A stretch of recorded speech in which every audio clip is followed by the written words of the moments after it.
Starlink সম্পর্কে আলোচনা করব এই ভিডিওতে। আমি সুররঞ্জন গঙ্গোপাধ্যায় আপনাদের সবাইকে স্বাগত জানাচ্ছি। চলুন ভিডিওটা শুরু করি। দেখুন, স্টারলিংকের নাম এখন চারিদিকে ছড়িয়ে গেছে। স্টারলিংক কি, স্টারলিংকে কি সুবিধা হতে পারে আমাদের, এই সমস্ত কিছু নিয়ে আলোচনা করব এই ভিডিওতে। তো স্টারলিংক সবাই আমরা জানি ইলন মাস্কের একটি কোম্পানি। এখন ইলন মাস্কের এই কোম্পানিটি ভারতে এলে পরে আমাদের কি সুবিধা হবে, আমাদের ট্রেডিং জগতেরই বা কী সুবিধা হবে, আমরা কি কোনো জায়গাতে ইনভেস্টমেন্টের কোনো সুযোগ খুঁজতে পারি, এমন বিভিন্ন বিষয় নিয়ে আমি আলোচনা করব এই ভিডিওতে। তবে দেখুন, সেটা করবার আগে কয়েকটা কথা কিন্তু আপনার জেনে থাকা দরকার। এখানে যে ভিউটা আমি দেব সেই ভিউটা সম্পূর্ণ কিন্তু আমার মতামত এবং কিছু পাওয়া তথ্যের ভিত্তিতে। আমি কিন্তু আপনাকে বলে দেবো না এই ভিডিওতে যে অমুক স্টকটিকে কিনুন এবং সেটি 10 বছরের মধ্যে 50,000 গুণ হয়ে যাবে। আমার ক্ষমতা নেই সেটি বলার। যাদের আছে তারা বলবেন। আমি ইনভেস্টমেন্টের জগতে কিছু সেক্টরের কথা, এই স্টারলিংক ঘটনাটা কি, সেটা থেকে আপনাকে কিছু ঘটনা দেবার চেষ্টা করব। আপনি আপনার বোধ অনুযায়ী, বিচার অনুযায়ী, ফিনান্সিয়াল অ্যাডভাইসারদের মতামত অনুযায়ী আপনি একটা সিদ্ধান্তে আসবেন। এটি হচ্ছে আমার এই ভিডিওর উদ্দেশ্য। তো প্রথমেই যখন আপনি কিছু করতে যাবেন, কি করতে যাবেন না, আপনি ইনভেস্ট করবেন কোনো জিনিসে। তো ইনভেস্ট করাটা মানে কি জানেন? ইনভেস্ট করা মানে হচ্ছে আপনাকে তার ব্যবসাটা ভালো করে বোঝা।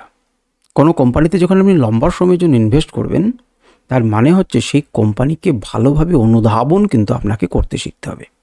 আপনাকে বুঝতে শিখতে হবে যে কোম্পানিটা আদতে কি করে, কোম্পানির ব্যবসা কী। তো সেইটুকু জানার জন্য আপনাকে ধাপে ধাপে বেশ কিছু জিনিসকে জানতে হবে। তো আমরা ভিডিওটি লম্বা হবে। যারা সিরিয়াস, যারা কিছু জানতে চান, যারা কিছু বুঝতে চান, যারা দূরদৃষ্টি সম্পন্ন হতে চান, যারা অনুভব করতে চান জিনিসগুলোকে কেমনভাবে বের করতে হয়, তারাই কিন্তু এই ভিডিওটা দেখুন। স্টারলিংক এটি একটি কোম্পানি যে কিনা একটা ব্রডব্যান্ড ইন্টারনেট প্রোভাইড করে। তো তার আশাতে এত হইচই বা হচ্ছে কেন, কী সমাচার? তো স্টারলিংক কী কাজ করে, স্টারলিংক এলে আমাদের কি সুবিধা হবে, তার সুবিধা অসুবিধা, এবং আমাদের ট্রেডিং জগতেরই বা কী সুবিধা, কোন সেক্টরগুলো তাতে প্রভাবিত হতে পারে, ভারতের কি লাভ হবে, প্রত্যেকটা জিনিসকে নিয়ে আলোচনা হবে। তো প্রথমেই আমরা দেখব যে স্টারলিংক কী, একে নিয়ে এত হইচই কেন হচ্ছে, কি এমন এটা দেবে, বেশি কিছু দেবে যার জন্য সবাই এত কাঙালপনা করছে। তো স্টারলিংক কি? স্টারলিংক হচ্ছে স্যাটেলাইট বেস ইন্টারনেট সার্ভিসেস। স্যাটেলাইটের উপরে নির্ভর করে ইন্টারনেট সার্ভিস দেয়। তো স্যাটেলাইট নির্ভর করে তো অনেক কিছু দিতে পারে। তো এর নাম এত হচ্ছে কেন? কারণ এই যে স্যাটেলাইটগুলো ব্যবহার করে সেটা দেশের স্যাটেলাইট নয়, high speed satellite broadband service, এক কথাতে বলা যেতে পারে স্টারলিংক সম্পর্কে। যদি আপনাকে বলে স্টারলিংক কি না, স্টারলিংক হচ্ছে high speed internet, broadband internet service দেবে এমন একটি কোম্পানি। যে কোম্পানিটির মালিককে, তার মালিক হচ্ছে ইলন মাস্ক। এই কোম্পানিটির ডিজাইন কারা করেছে? স্পেসএক্স ডিজাইন করেছে, তারপরে আপনার অপারেট করছে, এবং কোম্পানিটির মালিকও স্পেসএক্স, অর্থাৎ ইলন মাস্কের কোম্পানির একটি অংশ। এর মেন উদ্দেশ্য হচ্ছে যে আপনাকে রিমোট এরিয়াতে ইন্টারনেট পৌঁছে দেবে, যেটি আর কারোর পক্ষে সম্ভব হয় না। সেই জন্যই এরা কি বলে যে high speed internet almost everywhere in earth, পৃথিবীর প্রায় সব জায়গাতে ইন্টারনেট আমি পৌঁছে দেব, কোনো অসুবিধা নেই, আমার স্যাটেলাইটের দ্বারা আপনারা সব জায়গাতে পাবেন। তো স্যাটেলাইটে তো পাবো, আমরা বুঝতে পারলাম, কিন্তু খুব ভালো করে আমরা ক্লিয়ার বুঝতে পারছি না যে স্যাটেলাইটের সাহায্যে আগেও দিত, আবার আলাদা করে কি দেবে, সব আমরা ধীরে ধীরে আসবো। কেন আলাদা হচ্ছে স্পেসএক্সের তৈরি করা স্টারলিংকের ইন্টারনেট আর অন্যদের ইন্টারনেটের সঙ্গে, সেটা আমরা ধীরে ধীরে বুঝব। তো স্যাটেলাইট দ্বিতীয় ধাপে আমরা কি বুঝবো, যে সাধারণ ব্রডব্যান্ড যেটা আর স্যাটেলাইট ব্রডব্যান্ডের মধ্যে পার্থক্য কী? আরে ব্রডব্যান্ড তো আমরা ব্যবহার করি, এমন তো নয় যে ব্রডব্যান্ড আমরা ব্যবহার করি না। ব্রডব্যান্ড তো আমরা ব্যবহার করি, মোবাইল নেটওয়ার্কও ব্যবহার করি। তাহলে এমন তো নয় যে এটা আজকেই প্রথম হচ্ছে। পার্থক্যটা কি? দুটোর মধ্যে পার্থক্য কি? হ্যাঁ, পার্থক্য অনেক আছে। কি পার্থক্য? যেটা আপনার ট্র্যাডিশনাল ব্রডব্যান্ড, সেখানে কি হয় জানেন? সেখানে নির্ভর করে হচ্ছে ফাইবার অপটিক্স দিয়ে। আপনি ভালো করে তাকিয়ে দেখুন যে আপনার ঘরে ফাইবার অপটিক্স ঢুকেছে এবং রাউটার দিয়ে আপনার নেট গেছে। আপনাকে ডিএসএল লাইনের উপরে নির্ভর করতে হয়, আপনাকে সেলুলার টাওয়ার্সের উপরে নির্ভর করতে হয় ব্রডব্যান্ডের জন্য। কিন্তু স্যাটেলাইট ব্রডব্যান্ডের ক্ষেত্রে এদের উপরে নির্ভর করতে হয় না, কোনো রকম ফাইবার অপটিক্সের চালু জিনিস এখানে নেই। আপনি কিসের সাহায্য করবেন? না, লিও স্যাটেলাইট। লিও স্যাটেলাইট আবার কী জিনিস? লো আর্থ অরবিট স্যাটেলাইট। আমরা লো আর্থ অরবিট স্যাটেলাইট কি আমরা খানিকটা বুঝবো, সেটুকু বুঝলে পরে তবেই বুঝবো এ কেন আলাদা। তাহলে প্রথমেই প্রশ্ন হচ্ছে যে এবার প্রথমেই আমাকে বলে দেন যে লো আর্থ অরবিট স্যাটেলাইট মানে কি। আর এই স্যাটেলাইটগুলো পৃথিবী থেকে প্রায় 35,000 থেকে 36,000 কিলোমিটার উপরে থাকে। আর লো আর্থ মানে একদম আর্থের কাছাকাছি অরবিট যাদের, কক্ষ যাদের, সেগুলোকে লো আর্থ স্যাটেলাইট বলে। সাধারণত বিজ্ঞানের ভাষাতে বা আপনি বলবেন যে এর ভাষাতে 200 থেকে 2000 কিলোমিটারের রেঞ্জের মধ্যে থাকে। ইলন মাস্কের কোম্পানি স্টারলিংক তাদের ওয়েবসাইটে জানাচ্ছেন যে আমরা 550 কিমির মধ্যেই সমস্ত কিছুকে রেখেছি। তাহলে পৃথিবী থেকে একটা স্যাটেলাইট 36,000 কিলোমিটার উপরে রয়েছে, আর একজন আছে মাত্র হাতের কাছে 550 কিলোমিটার দূরে। তাহলে এটি হচ্ছে দুটো স্যাটেলাইটের মধ্যে প্রথম পার্থক্য। এ বলছে আমি 550, কিন্তু কাছে থাকলে সুবিধা কী হবে? না, লোয়ার নেটওয়ার্ক ল্যাটেন্সি হবে। এবার নতুন কথা চলে এলো, স্যার আমি ট্রেডিংয়ের ক্লাসে এসেছি, এত বড় বড় কথা আমি কেন শুনতে যাব? না, শুনুন, একটু বোঝার চেষ্টা করুন। ল্যাটেন্সি মানে কি? নেটওয়ার্ক ল্যাটেন্সি মানে কি? নেটওয়ার্ক ল্যাটেন্সি মানে হচ্ছে যে মনে করুন পৃথিবী থেকে সিগন্যালটা যাচ্ছে বা ওখান থেকে সিগন্যালটা আসছে, এই যে সময়টুকু, সেই সময়টুকু মিলি সেকেন্ডে সাধারণত হয়। সেই সময়টুকু আপনি সাধারণ বুদ্ধি দিয়ে বলুন যে 550 কিলোমিটার যেতে যতটুকু সময় লাগবে, না 35,000 যেতে বেশি যাতায়াত করতে সময় লাগবে? অবশ্যই 35,000-36,000 কিলোমিটার যেতে বেশি সময় লাগবে। কত লাগে জানেন? জেনারেলি লাগে 240 মিলি সেকেন্ড 35 থেকে 36,000। আর এ কত মিলি সেকেন্ড বলছে? মাত্র 20 মিলি সেকেন্ড। তাহলে এর স্পিডটা জেনারেলি বেশি হবে। সুতরাং হাই স্পিড ইন্টারনেটে প্রোভাইড করতে পারবে, কারণ কাছেই আমাদের উপগ্রহ রয়েছে, অরবিট সামান্য উপরীয় অরবিটে রয়েছে যে আমাদেরকে কন্ট্রোল করছে, যাচ্ছে আসছে সহজে। কিন্তু আর কি হবে না, হচ্ছে ডিলেগুলো কম হবে। রাস্তাঘাটে যদি কোনো দেরি হতো, কোনো জায়গাতে কিছু গোলমাল হচ্ছে, তাহলে ডিলে এবং ইন্টারাপশনটা কম হবে। এবং যেখানে টাওয়ার পৌঁছাতে পারে না এমন রিমোট এরিয়া কিন্তু প্রচুর আছে। এটি কিন্তু গুরুত্বপূর্ণ একটা লাইন, যে রিমোট এরিয়াতে যেখানে ইন্টারনেট পৌঁছাতে পারে না, যেখানে মোবাইল টাওয়ারই বসাতে পারছে না, সেখানে কিন্তু চলে যাবে নেট নিয়ে। কারণ সেখানকার লোকদের পড়াশোনার প্রয়োজন নেই, সেখানকার লোকদের হেলথ ইস্যুর কোনো প্রয়োজন নেই। তারা অনলাইনে তো ডাক্তারকে দেখাতে পারবে, আসার যদি অসুবিধা থাকে দেখাতে পারবে। যারা প্রচুর অ্যাপের মাধ্যমে পড়াশুনো করছে তারা সেখানে রিচ করতে পারবে। তাহলে এডুকেশন, হেলথ কেয়ারের যে কোম্পানিগুলো আছে যারা এরকম ধরনের সার্ভিস দেবে, তাদের ক্ষেত্রে সুবিধা হবে। আপনাকে বোঝার চেষ্টা করতে হবে, দূরদৃষ্টিতে আপনাকে বজায় রাখতে হবে। তো যাই হোক, রিমোট এরিয়াতে একই বলছে না, রিমোট এরিয়াতে বাবু আমি কি করে দেবো না, আমি আপনাকে ইন্টারনেট সার্ভিস দেব। খুব ভালো কথা। আচ্ছা, এমন স্যাটেলাইট কি আগে কেউ ছিল? এমন স্যাটেলাইট কি, এমন ধরনের অস্তিত্ব, ব্রডব্যান্ডের অস্তিত্ব কি আগে ছিল? হ্যাঁ, অস্তিত্ব আগে ছিল। কে ছিল? ওয়ানওয়েব, যার সঙ্গে এয়ারটেল যুক্ত আছে, সেটা ছিল। আর দ্বিতীয় নাম্বার হচ্ছে অরবিট কানেক্ট। এই দুজনেই কিন্তু জিওর, এরা দুজনেই কিন্তু কি ছিল না, দুজনেই হচ্ছে যুক্ত রয়েছে ব্রডব্যান্ড, স্যাটেলাইট ব্রডব্যান্ডের সাথে। তাহলে এর দরকার কেন? কারণ কেউই কিন্তু এখন অ্যাপ্রুভাল পায়নি। তার মধ্যে ওয়ানওয়েব পেয়েছে, অস্তিত্ব কিছুটা অ্যাপ্রুভাল দিয়েছে যে আপনি পেয়ে গেছেন, কিন্তু ঘটনা হচ্ছে দুজনেই পেয়ে গেছেন। কিন্তু কিসের সমস্যা হচ্ছে, এখনও তো ব্রডব্যান্ডের স্পেকট্রামের নিলাম হয়নি। এখন তারই মাঝে স্টারলিংক কিন্তু দীর্ঘদিন থেকে চেষ্টা করছে। তো স্টারলিংককে প্রথম বাধা দিয়েছিল কারা? ভাবা হচ্ছে যে জুন মাসে স্পেকট্রামটা নিলাম হতে পারে, জুন পর্যন্ত সমস্ত কিছু ঘটে যাবে। কারণ টিএম এমন কথাই বলেছেন। টিএম মানে হচ্ছে আমাদের টেলিকম মিনিস্টার। তো যাই হোক, তো আপনার হচ্ছে স্টারলিংকে যখন ভারতবর্ষে ঢুকছে তখন বাধা দেবে কে বলুন তো? ইন্ডিয়ার মার্কেটে যারা অলরেডি রাজ করছে তারা বাধা দেবে। সবচাইতে বড় কোম্পানি কে ছিল? জিও ফিন্যান্স। তারপরেই কে? এয়ারটেল।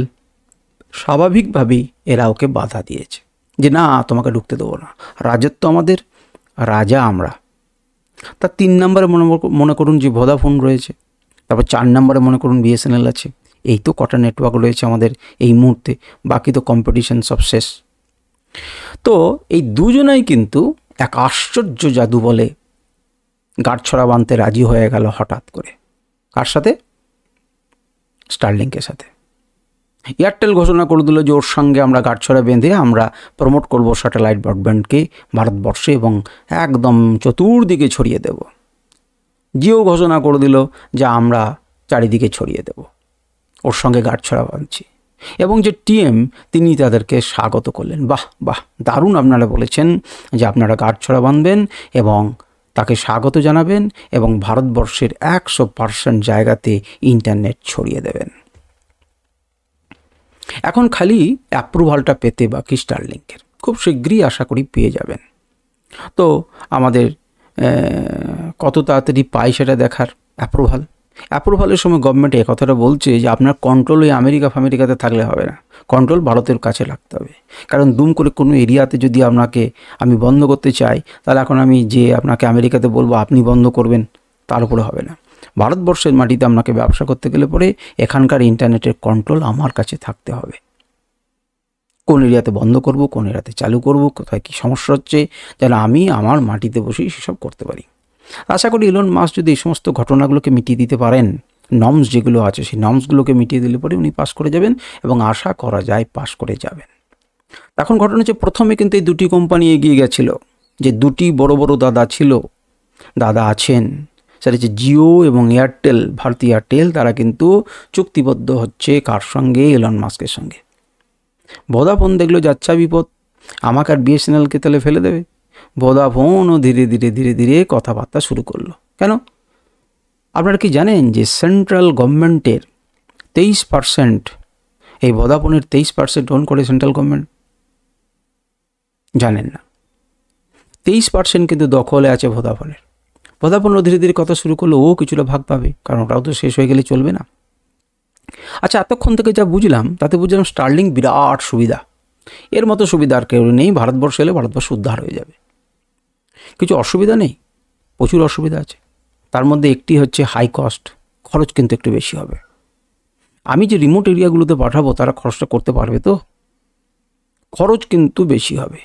এখন দেখুন, যার কাছে কোনো অপশনই নেই, তার কাছে প্রথম অপশনই যদি একটা থাকে, তাকে তো খরচ পেমেন্ট করতে হবে। এরকম পাহাড়ি জায়গাতে আপনি নেট যদি পেতে চান, এরকম একদম রুক্ষ বাজে জায়গা, যে জায়গাতে কোনো কিছু বসানোর উপায় নেই, সেখানে যদি আপনি পেতে চান, তাহলে তো সুবিধা আছে।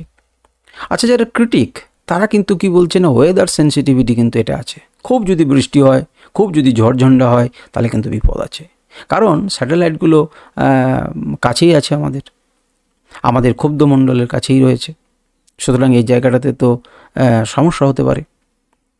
ওরা মানে হচ্ছে, আমি স্টারলিংকে যদি আপনি ওয়েবসাইটে যান, তাহলে তারা পরিষ্কার বলছেন যে ঝড় ঝঞ্ঝাতে আমাদের কিছু হবে না। কিন্তু যারা সমালোচক তারা কিন্তু এই কথাটি বলছেন। আর একটা কী আছে না, আরবান লিমিটেশন কিছুটা থাকতে পারে। তার মানে কি? মানে যেখানে ধরুন অলরেডি ফাইবার নেটওয়ার্কটা এস্টাবলিশ হয়ে গেছে, চলছে, সেখানে আপনাকে ব্যবসাতে পা জমাতে গেলে পরে কিন্তু কিছুটা সমস্যা হতে হবে। তারা ওটাতে যখন হ্যাবিচুয়েটেড হয়ে গেছে, সিস্টেমটা যখন ভালো চলছে এবং কস্টিং যখন বেশি পড়বে, তখন তারা সেটাকে অ্যাকসেপ্ট করবে কি না, এই অনেক কিছুর উপরে কিন্তু কী হবে, নির্ভর করবে সেখানে। কারণ আপনাকে তো ব্যবসাটাকে, আমি ইনভেস্ট করব, তার আগে তো ব্যবসাটাকে বুঝবো যে ব্যবসাটা সফল হবে কি হবে না। আর সবথেকে বড় কথা সেটা হচ্ছে সিকিউরিটি ইস্যু।